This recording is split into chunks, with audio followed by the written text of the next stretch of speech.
Hello friends, today నా చేతుల్లో ఉన్నది మీరు చూస్తున్నారు కదా, ఇదొక లైటింగ్ అరెస్టర్ అనమాట. దీని పర్పస్ ఏంటంటే, మన వర్షాకాలంలో ఉరుములవి ఉరుముతుంటాయి కదా, ఆ ఉరుములవి ఉరిగినప్పుడు ట్రాన్స్ఫార్మర్ దెబ్బతినకుండా ఇదనేది ట్రాన్స్ఫార్మర్ని సేఫ్గా ఉంచుతుందన్నమాట.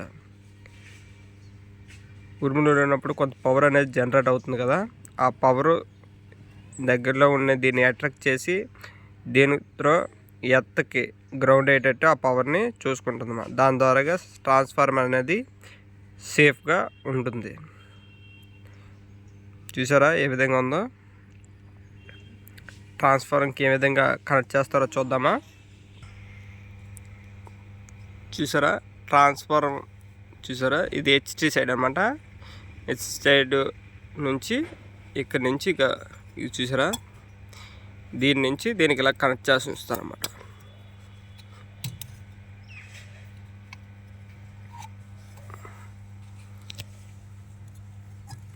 ఈ విధంగా ఇక్కడ కనెక్ట్ చేసి బోర్డు బిగిస్తే దీంతో చూసారా,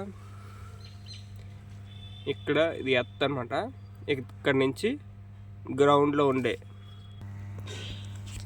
ఇంకా ఈ విధమైన ఎర్త్ రాడ్కి కనెక్ట్ చేయడం జరుగుతుంది. అలా చేయడం వల్ల ఏంటవుతుందంటే, మనకు ఉరినప్పుడు ట్రాన్స్ఫార్మర్ సేఫ్గా ఉంటుందన్నమాట. పవర్ వచ్చినట్టుగా డిశ్చార్జ్ అయిపోద్ది. ఓకే ఫ్రెండ్స్, ఈరోజు మీరు లైటింగ్ అరెస్టర్ గురించి ఎంతో కొంత తెలుసుకున్నారని భావించారంటే ఈ వీడియో సబ్స్క్రైబ్ చేసి గంట సింబల్ మీద క్లిక్ చేసి లైక్ చేస్తారని, నన్ను మరికొంత ఎంకరేజ్ చేస్తారని ఆశిస్తున్నాను ఫ్రెండ్స్.